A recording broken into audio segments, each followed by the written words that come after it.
Dignitas got a couple new players, Altec as well as Adrian, and when they played against CLG, they looked like a really good team.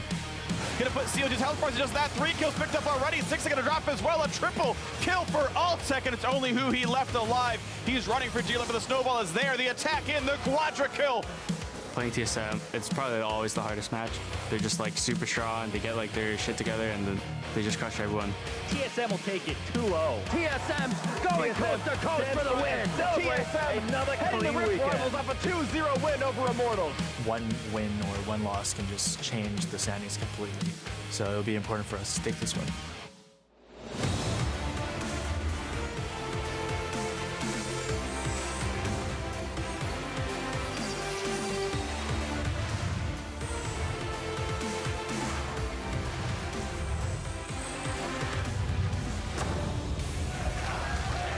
Hello and welcome to another jam-packed day of League of Legends action. Last night we saw Cho'Gath, we saw Kennen supports, we even saw Kane pick up his first professional wins, and that was just on our first day on this new patch. And of course, earlier today we had Adrian, Keen, Altec entering for a tough test today up against TSM, who are looking strong. Omar God been sharing some time with Dardoch. We'll see if CLG can contest that top spot. They're up against Echo Fox, who welcome back Froggen in their first series of the day. Hello everyone, I'm James Patterson, and good news, Mark Zimmerman, we got our appreciation thread on Reddit. That's it, we're done, good night. We're doing everyone. Boom, we did there it. It is.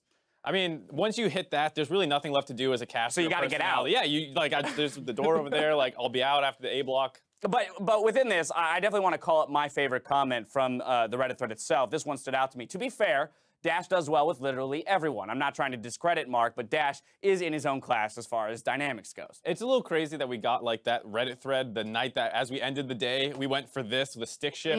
You called the ball and we were right have there. No synergy with that. That's all right. How about you? Where's your favorite? My favorite had to be while Dash is truly amazing. He is, but he has great teammates to fall back on, unlike Mark Z, and thus Dash gets an S, but I get an S plus because I just don't have anyone backing me up. You have all this great talent around you in the Riot office. I come in on my own as the guest analyst. Right, you gotta generate all of your advantages yourself. The beginnings of a caster tier list there, I'd be curious to see who files in behind Mark and myself. But with all that said, as good as we are at our jobs, you guys didn't come here for us. You came here for some games. So to begin the day, let's go ahead and take a look at the schedule. It all starts with a re-energized Team Dignitas looking to take down TSM, and then FlyQuest hope to pull out an upset versus Immortals on NALCS 1. If you're tuning in on NALCS 2, your day starts with Counterlogic Gaming versus Echo Fox. Then Team Liquid hope to finish their week 2-0 in their match against Phoenix 1.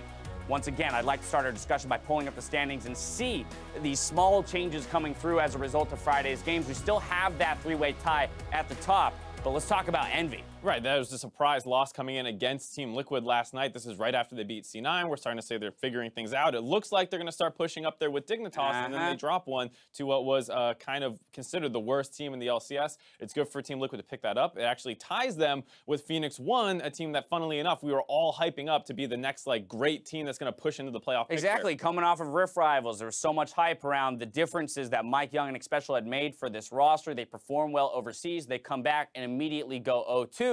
And what we have to consider is not even so much, you know, how well the team is doing, just the fact that if they want to make playoffs, that gap in that window is closing rapidly. So much so, it might be time to just focus on making it into the gauntlet. Right, there's some crazy situation where like they have to have everyone else lose out while they basically win out, and it's so close to zero at this point that, like you're saying, it's probably time to focus on just improving the team as best you can. You need to get to the 8th spot to avoid promotion relegation so that your championship points continue into the gauntlet. Otherwise, you're just in the promo relegation tournament. Exactly, similar to Cloud9 of old, right? They had those championship points banked from spring. They want to keep those here in summer, but you have to finish 8th or higher in order to do so. We'll be keeping watch of those teams, trying to make a push in the last few weeks, but all eyes are on those 3 teams at the top of the table. So now let's return to this three-way tie. Right, we were talking about some of these game record things. You see Team Liquid, the only team with single-digit wins, and that's why we kind of consider them the worst. On the flip side, TSM, the only team with single-digit losses. And so even though it is a three-way tie at the top, it's pretty obvious to a lot of people that TSM is the team to beat. They look great at Rift Rivals.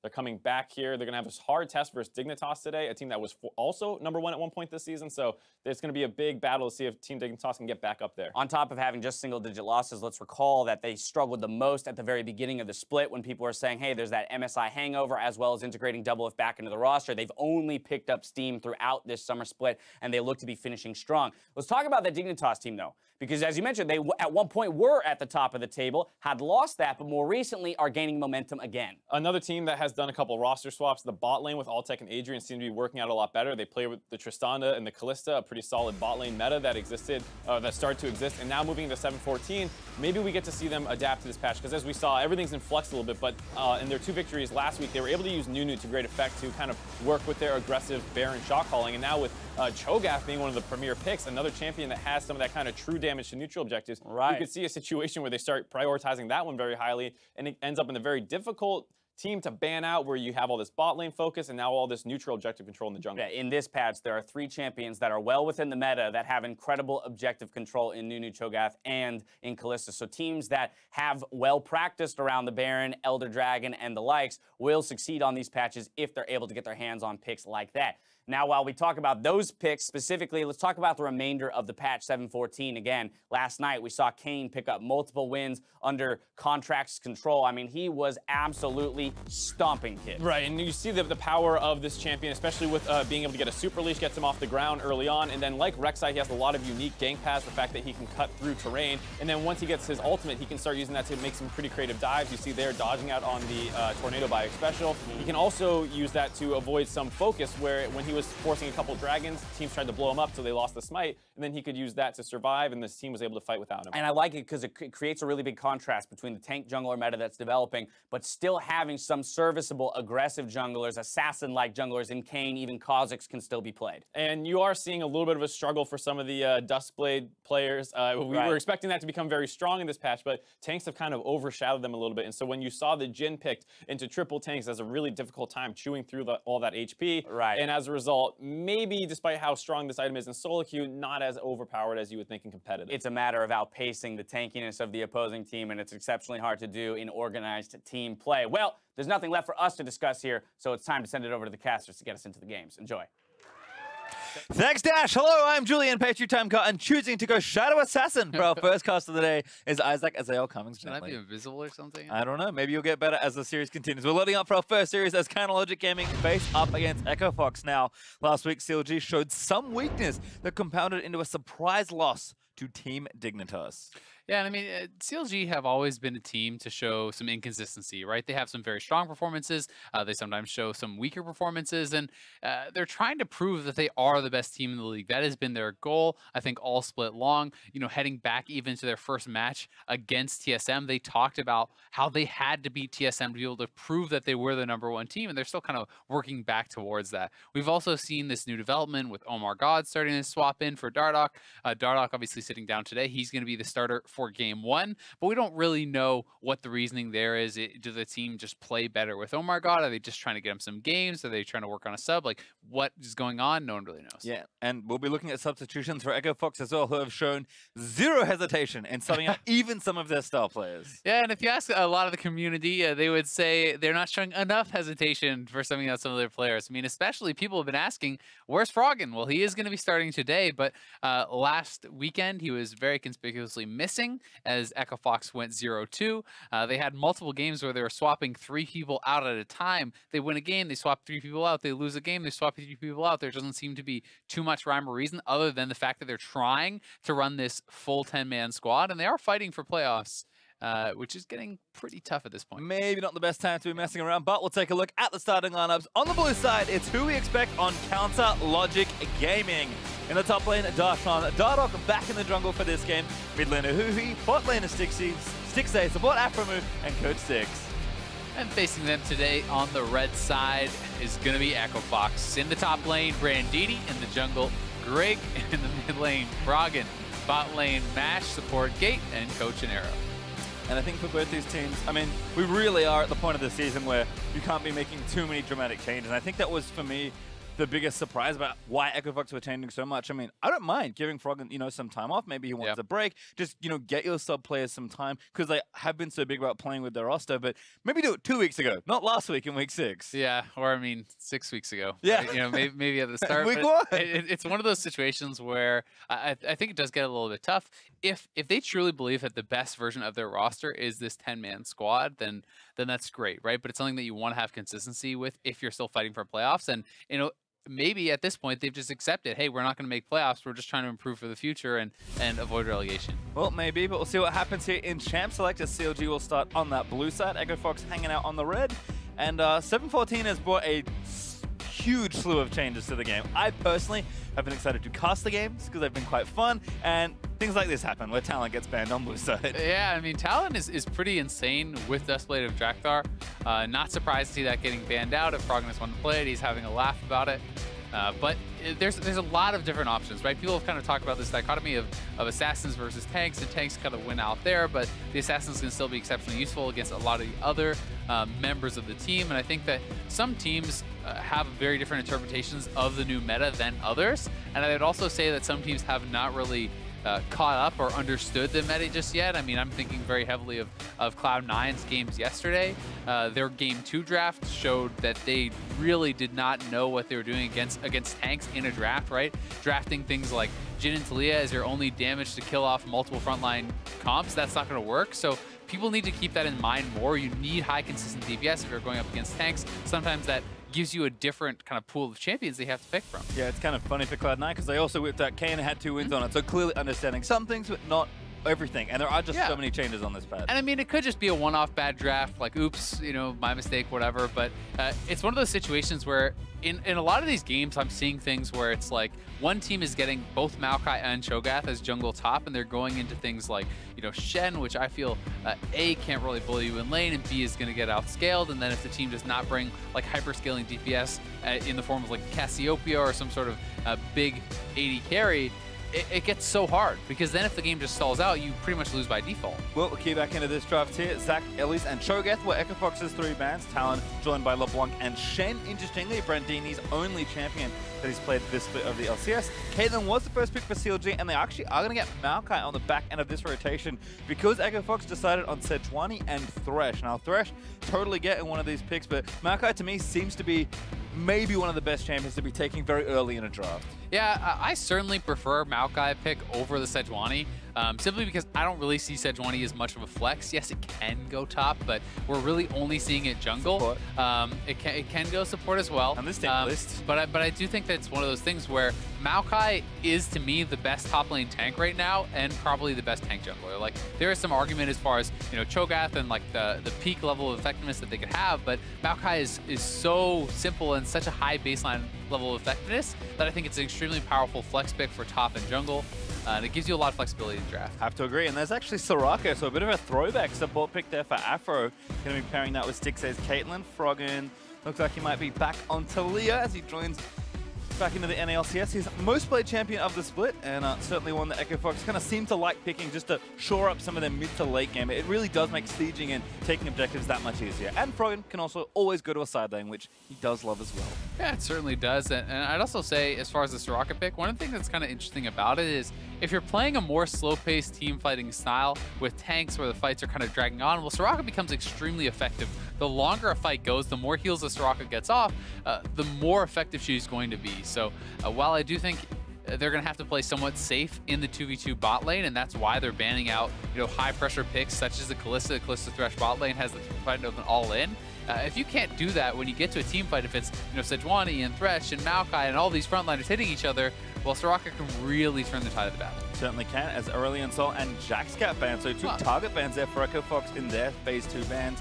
And Kalista will be joined by quite probably another AD, but we'll see what CLG have in mind.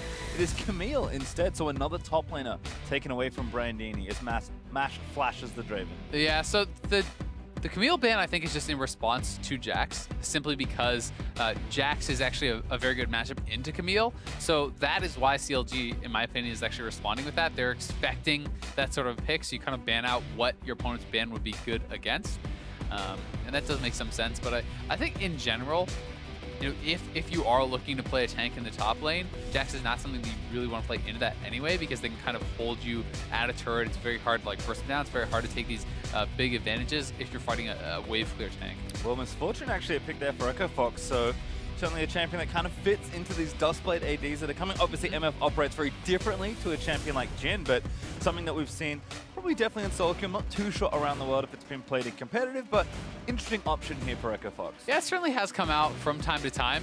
One thing you always have to worry about a little bit, though, is, I mean, well, it's probably going to be a Jarvan top and a Maokai jungle. Yep. So Maokai jungle should be a little bit less tanky, but there's still going to be the threat of this big front line, and lethality AD carries do not deal well with tanks.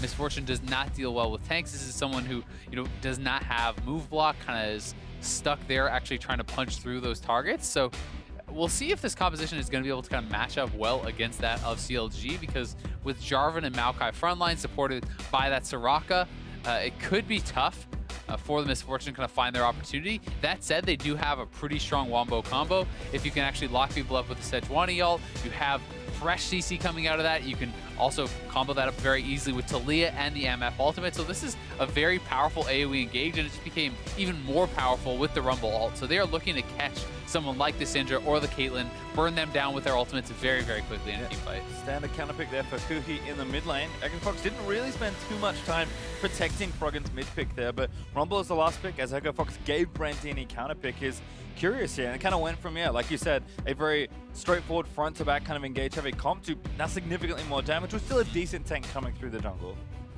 Yeah, and I mean, you still have essentially two frontliners for both teams, right? Yeah. The Jarvan is going to be building mostly damage and health at the start of the game, so not really a true tank, but still can kind of perform that role. Thresh similarly can perform that kind of a role, and then you have two jungle tanks. Like, top laners generally have more consistent income, so they are going to be beefier, stronger tanks, but we don't have any true tank coming from those solo lanes, so we'll see how Dardoch and Grig are going to do. Definitely two explosive team fighting tanks, and a lot of DPS on both sides. Yeah, kind of fun to watch here. I think this is maybe where we're looking at as far as the patch coalescing into a lot of these comps that look a lot like this. Definitely excited to see what Afro can do on Soraka. Always been someone that loves playing these healing and shielding and range supports. And like you pointed out earlier, if everyone's just playing, you know, an arms race effectively to be the tankiest of all, then Soraka does help a lot there. Gate, of course, have to watch out for any potential picks. It's actually quite a good aggressive 2v2 as well, though any lane into Caitlyn kind of feels like you nullify any aggression. So lots to look for here in this first game, as this is the first time we'll see these two teams come back. Yeah, it certainly can, but that being said, I mean, this is Thresh with Ignite, so there is the potential for all-ins, right? Like, there is the potential to actually burn down this Caitlyn or catch the Soraka and burn them down very, very quickly in one of these fights, especially if a jungler is going to come in. We know how good Thresh is at providing that gank assist. So we'll see if they can actually pull that off. But if you do play a passive lane, expect Caitlyn to push you in, expect Caitlyn to bully you out, and kind of eke out these edges, because Caitlyn can trade out some of her health for that of Soraka, and Soraka will just keep healing and back up over and over again. Yeah. We'll see what happens here at level 1. We've seen a lot of strong blue side leashes in particular. 30 seconds until minions spawn. Looks like everyone's just kind of fanning out for now. And regarding the entrance to the Raptors, Dardoch maybe trying to get some saplings thrown in towards the own Raptor camp there. And looks like Darshan and Brandini going to have a tussle. Darshan is going to get some damage done there. So just some trading in again. CLG poking forward, looking for vision. Looks like Fox will do the same and actually move a ward onto that Raptor camp. Afro hits it once, but no sweeper, so unable to clear that. Will be some nice early vision there for Fox. Yeah, going to be able to set up some vision. CLG, obviously, they're trading their own vision for that. Both teams going to be able to get the Raptor ward. We'll see.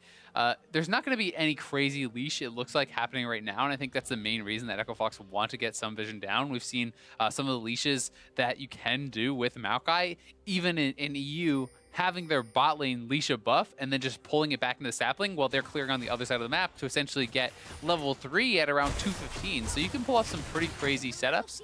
This is just going to be a solo start for Dardoch, though, and he will be able to clear it out pretty quickly, but this is by no means some power leash.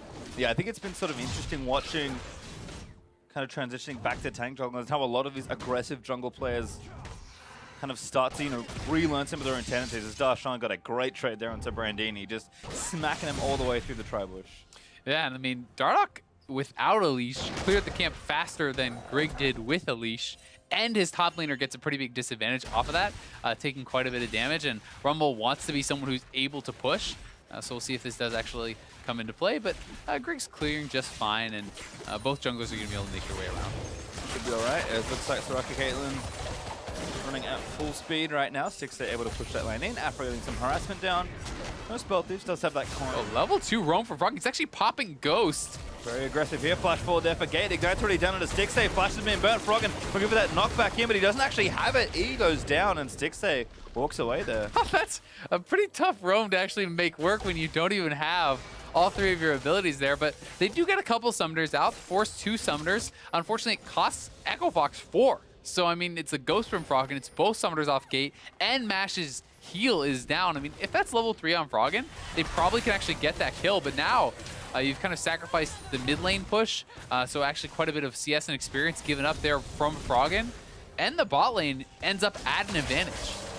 Very interesting thing. I mean, we rarely see Froggen leave lanes where there's farm to be had, so super aggressive play. Yeah, I mean, he's trying to pull a Huhi on Huhi.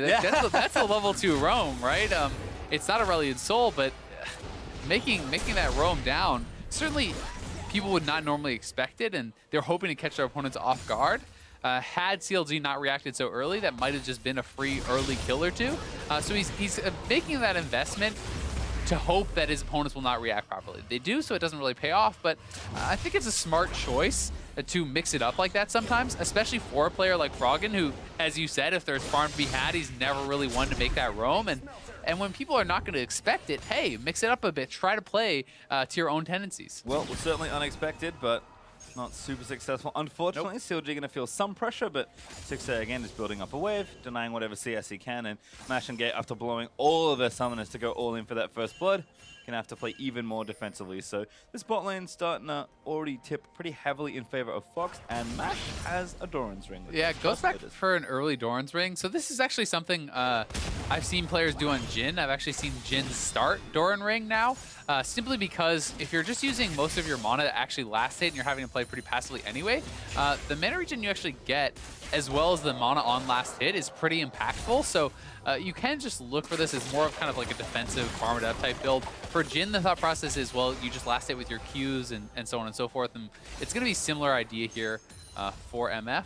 Dardoch actually staying around quite a long time, canceling his base there, hoping that the Echo Fox bot lane moves forward because Gate has no flash, and it's probably going to be a flash route. Gate's there's done. a good trap there. Dardoch with the flash W. You're going to knock him back with the Q. Gate going to try and get the hook. Does land it into the Stixxay, but first blood over to Caitlyn. A lot of patience there from Dardoch, and they make it work. I mean, that's the punish, really, for that roam play that they tried to pull off. No flash actually available there on Gate, so no way to get out. Froggen again going to just push this way back. Actually kept up very well in farm despite that very early roam. Kind of a testament to Taliyah's early pushing power.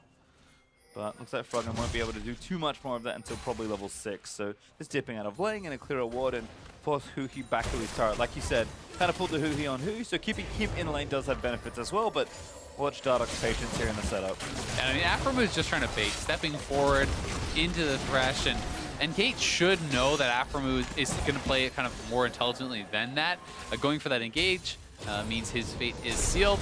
Some pretty interesting rune setup actually for Mash. He's running AP blues, lethality reds, AD quints, so a bit of a mishmash of things, and certainly looking to really burst people down with his ultimate, which is it. You're expecting him to go full lethality build if you do have all those lethality reds. I'm not expecting this to be some sort of auto attack and focus build.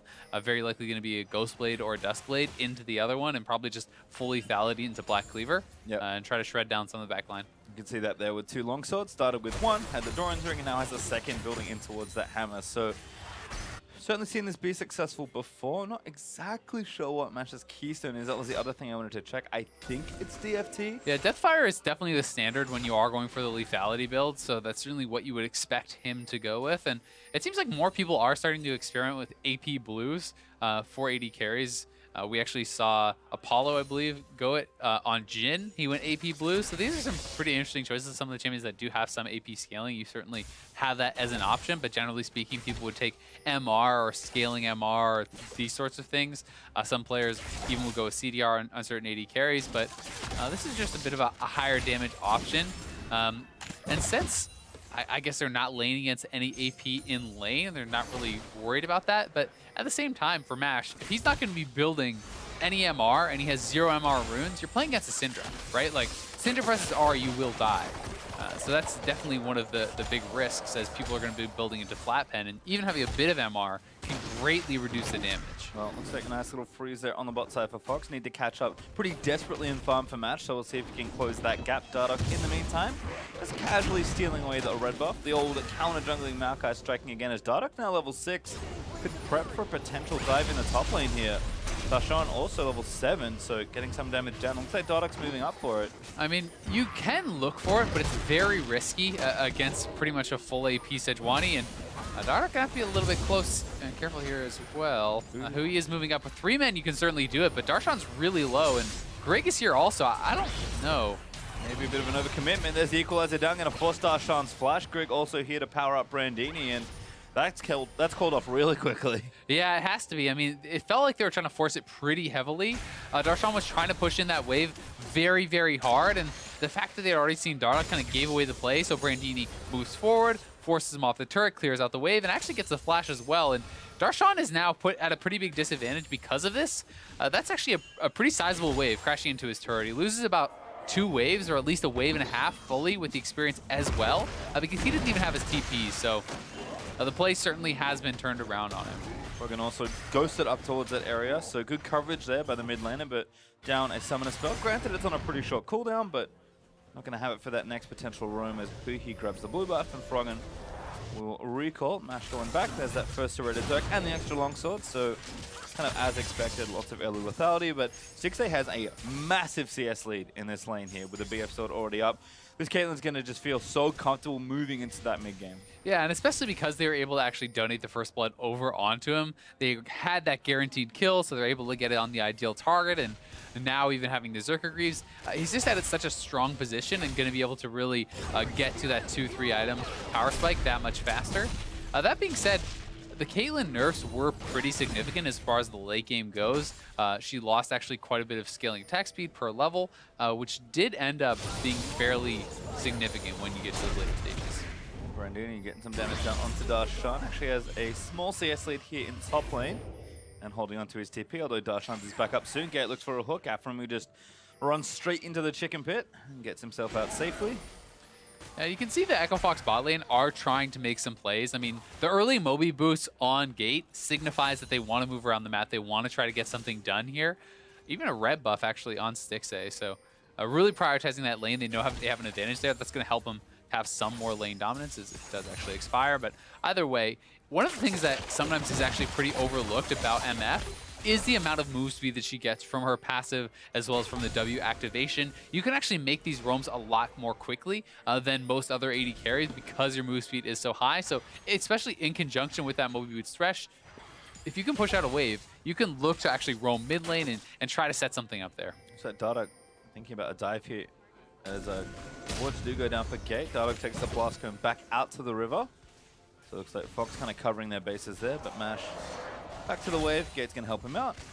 And looks like CLG just happy to again keep pushing that lane in and continue to get farm leads and keep control of that section. As now Grig actually running out towards his top side. Darshan going to find him. Blast turn away. No, Grig actually queues through. He's going to force the ulti out of Rumble. Oh, Grig, can he hit his ult? No. Not going to look for it. A little too far away perhaps. So Dardoch instead going to dive the bot side. Mash locked up forever under the Equinox.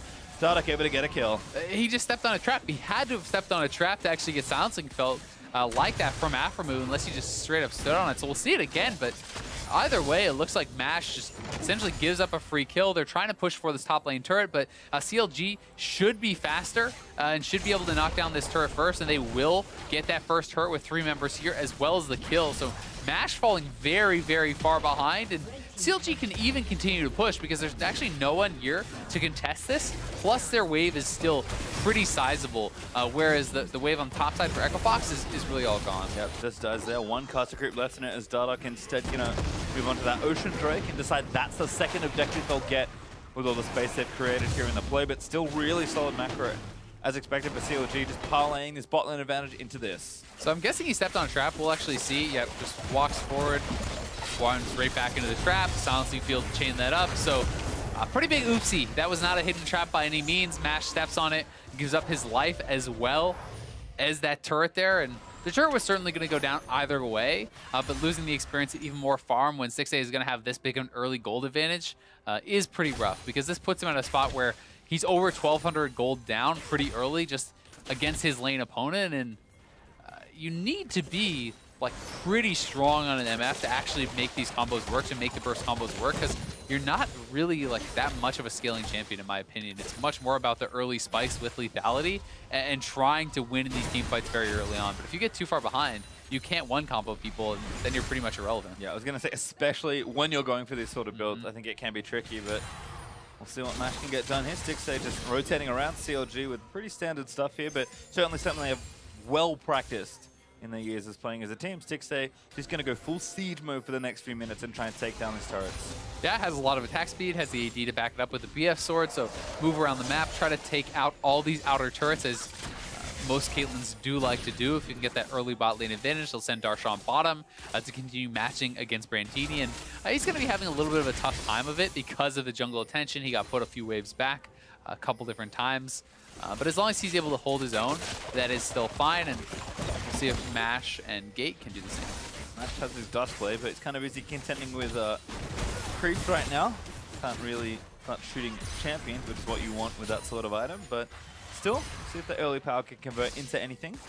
And, I mean, having that early dust play completion, there's always a chance to actually burst someone down. If you can get a pass-through Q, you want to get those minions low with either some auto preps or your E. If you can get a pass-through Q that actually kills the minion and then hits your opponent, that can do like hundreds of damage, 300-400 damage, even in the earlier stages of the game, which can mean you can put them low enough that you can maybe burst them down with an ultimate. So certainly look for him to try to set up those sorts of plays, but Stixxay should be well aware of that, and not standing in line with those minions is really all he has to do to counter that sort of play. Yeah, CLG's dual lane does have to play somewhat safely here in the top side, because of course they traded turrets, meaning there's no outer turret to run back to. CLG though up 2,000 gold, 2 kills, and with those turrets being equal, but CLG getting the bulk of the gold from the first one. And part of the reason that they're actually able to siege pretty aggressively here, despite the fact they don't have a turret, is all the vision that they have on top side. They have 4 pinks around the top side river. They have 4 or 5 wards actually in their opponent's jungle, as well as it looks like the scuttle down there. So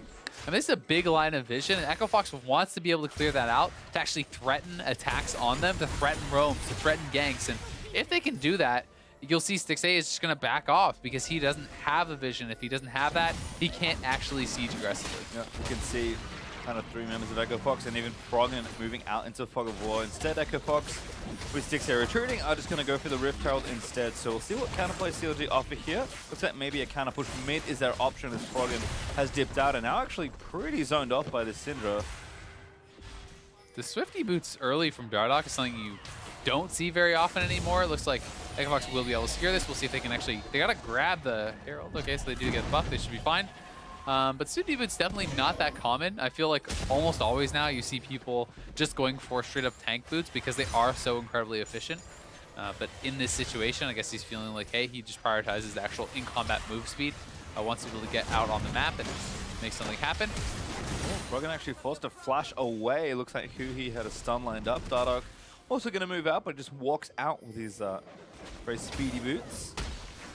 We'll see what exactly the build for Dardoch is going to be here too. You can go for kind of the more selfish, I'm going to be really tanky type builds, like a Spirit Visage, obviously very powerful here against 3 AP topside, the Rumble, and the Sejuani, while he's not building AP, is dealing magic damage, and then Froggen obviously on the Taliyah.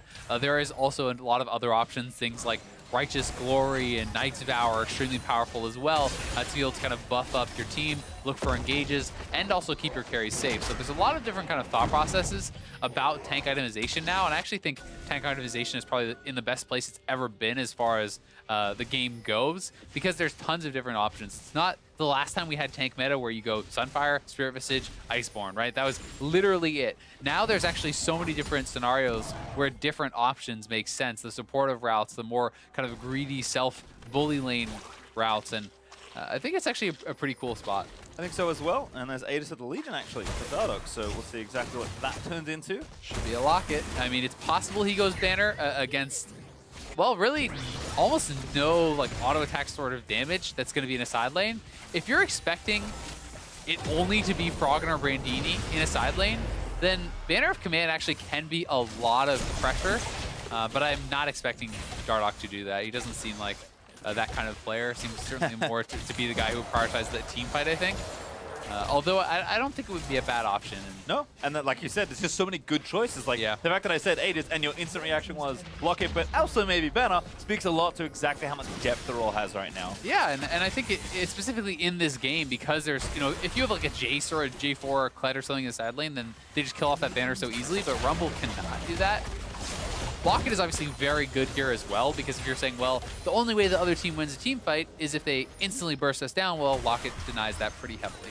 Well, it looks like the siege is still ongoing as well. Towers traded again in those top and bottom sides, but the wall going to cut off nobody, knocked back towards safety, but Grig is trying to cut them off with the flank of his own. Dardoch also here behind his team, so 3v3 as the rest of Fox move in the mid lane, but initiation nowhere to be found. Froggen kind of wastes that wall. Yeah, tried to get the setup, and it's actually a pretty intelligent move from Froggen. If you can get that ultimate to lock them in and then hit them with Grig ultimate, hit them with Brandini's Rumble ultimate, like that is a pretty powerful combo, creating this corridor where they can burn them down from Rumble. But CLG able to disengage, knock down another turret. They're looking for a fight. Flashing onto Froggen, actually that's the kill back as the knock. Shove will come in and knock the tank line forward. Syndra on the flank, he's going to take down Mashes, who he's able to solo that down. Darshan though, forced to flash away as Afro's going to get absolutely caught out. Dardoch already burnt down. Afro falls to second as Darshan dives back in for Gate, who does go down to Stixxay. Stixxay firing away, gets another kill as Darshan's able to grab Grig, ace in the hole, blocked by Brandini. Froggen stays safe. Yeah, pretty close fight there, 3 for 2. CLG does come out ahead, and they're going to look probably to try to force on this Infernal Dragon. We'll see if they go for it, but Echofox has stuck around. Stixxay flashes in, nets towards Froggen. One more auto needed, does grab it. Stixxay on a killing spree. And this Caitlyn's getting really strong already, picking up a couple more kills there. Very big, and they will start with the Infernal. We'll see if Brandini can actually head over there and do anything about it, but it looks like they're just going to have to give it up, and that's a big dragon for CLG to take. Yeah, no, on Rumble, and Grig just respawned, so real tough as he was forced to burn the Herald in base because the timer was running out. So one thing they could try to do, and he would have actually wanted this to go bot lane for it, but one of the plays you can make is if you drop Rift Herald bot lane, you can go right to Baron and try to rush it down on spawn as people are responding to that. Throwing it mid lane means A, they have a lot of time to respond, and B, it doesn't even create much pressure for the Baron, so I don't really think they can go for that play, but they are posturing around there, so we'll see if they can get anything done. But CLG, even having so much advanced warning, still actually pretty slow to get here and take down the Rift Herald. Yeah, looks like they were resetting a bit. Rift Herald does good damage to the turret, but will stay up for now. Still, Fox have to think that that's something they'll be able to get pretty quickly, but we'll kind of watch this again as Darshan's going to start off the fight. Yeah, Darshan goes in with the flank. Nice ultimate down there onto Froggen. Dardoch getting kind of isolated though and burst down pretty heavily, taking a lot of damage from Mash's ultimate over the wall, but you can see Syndra, how easily he's able to take down the MF if you can actually get there. And the big story is just Stixxay, very strong and untouched in the fight, means he's going to be the big difference maker there. And he's already on 2 items and some pieces. He's going to be way, way ahead of Matt. Now done as Huhi all in onto Brandini, who will stay a little safe. Grig that ultimate. Aphromoo dead. Match able to get the kill. The ulti's still going. Bullet time running in as Darshan slays the Rumble. Froggen getting chased down by Darshan, but Mash able to grab the double as Dardoch dies again. Darshan still chasing, wants to get it. Flag not quite enough to kill Froggen, who's still kiting it out. Support's down everywhere. 2 carries for 2 utility. Very strange fight, but a 2 for 2 nonetheless. Yeah, 2 for 2. Nice start to the fight, but once the MF ultimate expires, that's really the end of her usefulness in that fight. She gets pushed out. She gets taken down. CLG again left with more health with the Ocean Dragon regenning them back up, and they're going to be able to move forward and take at least the 1 turret, maybe get some vision and camps on the way out too. Yep, first tier 2 turret goes down and is in favor of CLG. Mid tier 2 falls to Stixxay, who's continuing to aggressively snowball through this game. The crowd cannon shouldn't be too far away at this point, although Mash, you can see his 2 items, pretty cost efficient and doing a lot here in this fight. And here's the fight again. Huhi does go actually for the full combo onto Brandini. Darshan able to follow that up, take him down, and you can see Mash getting the big MF ultimate. Does net them the early damage to get a couple kills, but I mean, look how fast he actually goes down to Huhi there, and that's partly because he has no MR in his runes and he has not purchased any whatsoever. He is on these 2 lethality items though, so if he can find the perfect ultimate, they can hope for a teamfight win off of that. see Fox again cutting off the carries for a little while longer, trying to disperse them down and win the uneven fight. But unfortunately, carries are a little too strong at this stage for CLG, and unfortunately the news seems to be getting worse. Stixxay with his Zeal, so kind of that first big jumping off point for a lot of these late game carries. Those 3 items will be up soon. Other than that, CLG kind of still developing the rest of their items, though Huhi sitting pretty at 202 with 2 completed items and a blasting one, moving in for probably a Void Stuff third. So certainly things looking good. 5,000 gold is real nice at this stage of the game. CLG look to be setting back up around Baron. Especially for a team that most people, I think, would say have a better late game. I think that they have a very straightforward composition. You have like win conditions through sieging, through team fighting. You really can do it all here. Even splitting, I think, can be reasonable on a J4. So pretty powerful stuff for CLG, and having their AD carry at such a strong point is very big for them as well. I'm a little bit surprised to see Dardoch kind of take this side step towards what could be a Warmogs here, you know, picking up the Giant's Belt. That essentially is the money right there to actually complete your locket. So if you're going to purchase up the Aegis, it's just flat MR and armor. Like, I don't think it's that great of an item by itself. Generally speaking, you want to actually fully complete it if you're going to go down that route, but perhaps didn't have quite enough gold. And see if they can set anything up here. Oh, again with the Brandini, does not have a Zhonya's ulti. He's used by Huhi, but some shields able to keep him alive, and Thresh flux into safety with the Lantern. CLG, they're still on the offensive as Echo Fox forced back out towards their base. And I mean, they do know that Brandini's going to have to go back to base, right? So they're going to start up the Baron here. We'll see how effective this could be. This should at the very least get Brandini's teleport coming out, but Echo Fox does not seem to be aware of this whatsoever. And CLG are just 2-manning the Baron while attacking them in mid lane. They have not actually tipped them off whatsoever, and the Baron is just going to be gone. There's no way Echo Fox can actually respond to this in time. Yep, Dardoch tanky enough, and Grig's going to be far too late, going to try and sneak in, but Stixxay, no smite necessary. Even gets it as Darshan blows up Gate, who is face checking. Hey, it's rough. Yeah, and that's credit to CLG's vision control. Like, look at all the pink wards around that area. 4 pink wards in the area. Total vision control. And now they can start to siege 24 minutes into the game. Stixxay simply walks right up. He does have to be a little bit careful because they do still have his powerful AoE combo, but I mean, CLG really not very frightened. Darshan face next to the ultimate. Equalizer going to try and split the middle, but the redemption should heal everyone. Back up mash, lets it rip. It doesn't really hit anyone of relevance. And I mean, that's everything from Echo Fox. And what do they get? A little bit of chip damage on a tank? Like, who cares? CLG is going to be able to stay here for sure. This essentially guarantees the inhibitor because there's now 0 threat coming out of Echo Fox. That was the Sejuani ultimate, the Rumble ultimate, and the EMF ultimate. So now you just simply walk into the base, you force down the turret, and you take the inhibitor because your opponents cannot fight. Yeah, it looks a little bit like this. The CLG able to break that inhibitor turret down. Darshan tanking the damage in the front side, but gets his way out. Stun lands on the Grig. He's maybe trying for a knock-up here, but just a little too weak as Stixxay able to hit down the inhibitor. Dardoch actually getting credit for the last hit, but damage done. Yeah, I mean, even if Grig goes in and knocks someone up, it's a one-way trip. Like, CLG does not have to dive at that point because there's no threat from the backline. You just simply kill whatever tank steps forward. That's a pretty rough situation to be in. And Banshee's build, interesting. Uh-oh, stun lands on the Grig, who's going to get rooted up by Dardoch. Huhi on a rampage. He takes down the Sedge. Now Stixxay after Brandini, blue buff. I think did go over to Foxy. We'll have to see where it landed, but CLG with a pick, and now back to Infernal. I don't really understand the Banshee's veil from Brandini. Like, great, you want some MR, you don't want to die to Syndra, but you could also just buy a Zhonya's, and Zhonya's the ultimate, and that's going to give you much more survivability against the main people that you're going to be laning against. Like, if you're 1v1 against Darshan, Banshee's veil is not going to help you very much. It's not going to help your survivability against Stixxay either. So, to me, Zhonya's is pretty much just flat out the better buy, but maybe I'm missing something here. I'll call it puzzling. Yeah. This again. Either way, CLG, nice catch, utilizing that Maokai ultimate as well.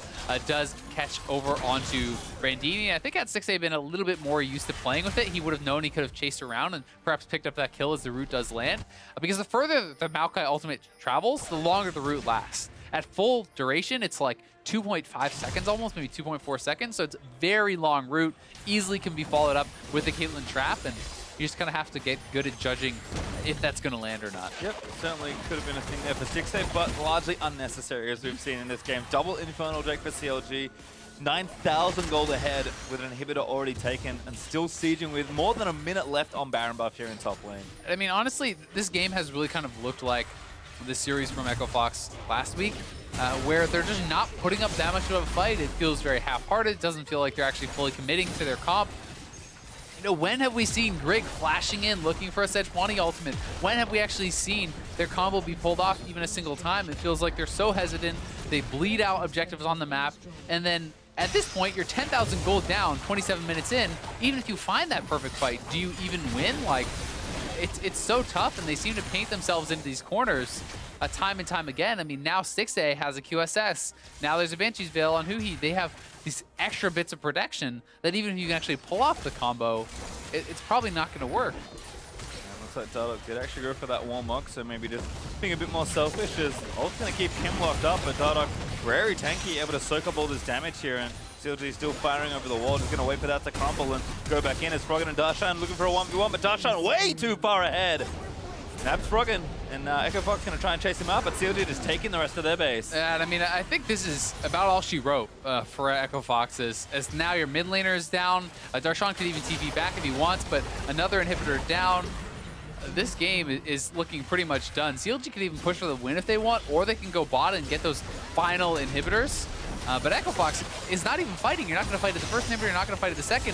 When are you going to fight? Yo, actually not then, because that's already gate going down. A double kill actually for Huhi as Mash falls. Froggen already dead from the earlier 1v1, and now CLG just with an easy dive through towards the Nexus. The Fountain was the target, but Grig's not going to make it. That's an ace for CLG. They'll knock down the Nexus turret and take a very smooth-looking game number 1. Yeah, I mean, domination is all you can really say. A 28-minute end, 15,000 gold ahead here for CLG. They made it look exceptionally easy. Nothing really ever worked for Echo Fox here. And it's been the story for the last week or two, really, for Echo Foxes. It feels like they're falling into further and further disarray, and whether it's they're trying to prepare for the future, they're trying to make this 10-man squad work, or they're just not actually executing in the game.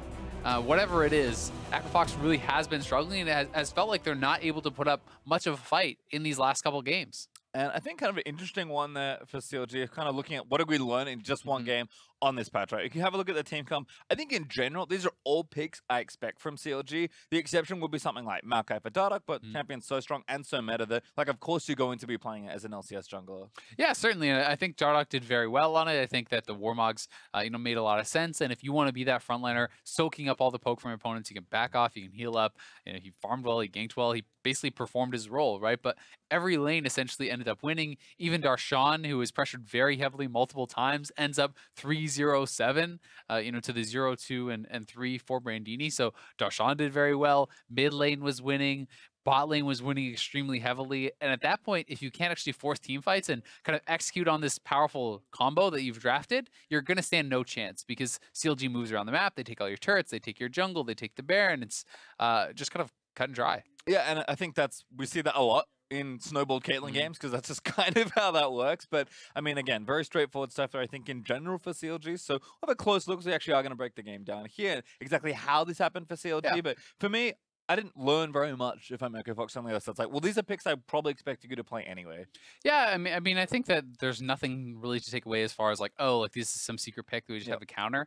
I think that these are all picks that they should be comfortable playing against. Jarvan has been meta for a super long time. Like, all these picks are very standard, including even the Maokai if you've been playing solo queue quite a bit. So I think for Echo Fox, it's just a matter of execution. You have to look at how you actually played the game out. Where do you think it went wrong? You drafted this very powerful team fight AoE combo. Why could they not actually pull that off? Was it vision? Was it, not actually having the confidence to look for the engages? And that's something that they need to discuss and actually figure out. We'll actually have a look at kind of the impact Dardoch had in just a second, seeing what he was able to do. Because again, Maokai, very strong jungler. It's not the same aggressive, like, assassin-style jungle where you can make play after play after play and snowball the game. But I think tank junglers have this really great sense of, like, if you're an intelligent player that kind of knows your gank class, and this was a great example of Dardoch's patience with rewarding him here. And I mean, you can make plays, but it's more setting up your teammates to succeed, right? You're not really setting yourself up to succeed and hard carry a game. A Maokai carries a game by getting your other teammates into a very strong point. And some focus on bot lane. He goes to the winning lane. already knowing summoners were down for the first gank, they get the first blood directly over on a Stixxay, giving him even more of an advantage. Repeat gank there. Yes, Mash screwed up and stepped on the trap, which gave them a free kill, but they were going to get the turret anyway. So I think he played very intelligently, went to the strong point of the map, knowing that even if Sejuani shows up there, they win the 3v3, so who cares? Yeah, I think so as well. And for me, it is nice to see Dardoch kind of grow as a player. I mean, tanks is something you kind of expected to play in this meta game, but Dardoch, I mean, his most played champion is Gragas, which is a far cry from the Lee Sin cards that he would have played before. Yeah, I mean, he hasn't really been, I think, what CLG fans expected with him coming in. People are expecting, you know, this crazy mechanical jungler who's going to hard carry all these games, and he really has been kind of back in the shadows a bit. I think despite the fact that CLG is tied for first, Dardoch has not really been the star, and whether it's because he's taking a different role or he's not playing as well or he doesn't need to play that style is up for debate. But either way, turning in a solid Maokai game here. Well, have a look. Speaking of star players, on what Froggen was able to get done there for Fox, because again, first time back in the saddle. Taliyah, I mean, this roam was very creative, but unfortunately didn't quite work out. Yeah, it didn't work out, and a good job by Huhi. You can see the question mark ping already calling missing very early on, so CLG is in full retreat, and this is a level 2 Froggen, so he actually does not have his seismic shove to pull back Stixxay and get that kill. And then, you know, Froggen trying to set up some of these plays with the Weaver's Wall, trying to actually kind of pin them in, you know, set up these nice chokes for the Rumble ultimate, but they were never really able to fully make it work. It always felt like it was one piece of the combo or they came in at separate times. You know, ideally, you really want, okay, great. You cut them off, they're grouped up, you hit them with Sejuani ultimate, you hit them with the Rumble ultimate, you hit them with the MF ultimate, all at the same time, but it was never really happening. And you know, here, Froggen was over on the side trying to set up the Weaver's Wall. Darshan simply takes the 1v1 and kills. Yep, too late at that point here, trying to stay out of the cage. Darshan able to flash back into it and get that 1v1 kill. And you can see a very smooth-looking gold graph there for CLG, just casually snowballing this game. Yeah, I mean, taking 10 turrets to 2, they get all the dragons. Their Goldie was never really in any threat. They get an uncontested Baron very early in the game. This was really good stuff from CLG, and honestly, it's what you need to see from them if they want to be that best team in the league, right? If you really want to prove, hey, we are the #1 team, you know, we're not tied for first, we are the best, then they need to be able to take down teams like Echo Fox very easily.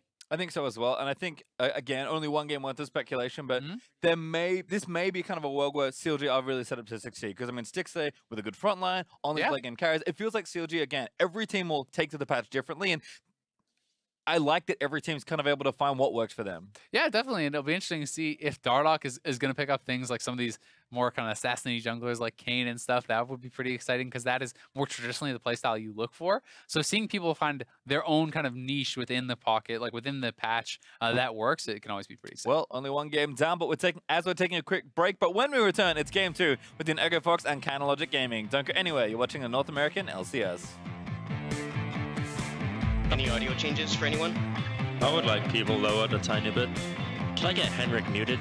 Dardoch with the flash W, gonna knock him back with a Q. K gonna try and get the hook, does land it into the Stixxay, but first blood over to Caitlyn. Flashes in, nets towards Froggen, one more auto needed, does grab it, Stixxay on a killing spree. Alright, run with that. Keep going on, man. Taliyah. MF flash. Alright, we got it. Nice. Uh-oh, stun lines on the Grig, who's gonna get rooted up by Dardoch. Huhi on a rampage. Yo, actually not then, because that's already Gate going down. A double kill actually for Huhi as match falls. Froggen already there from the earlier 1v1, and now CLG just with an easy dive through towards the Nexus.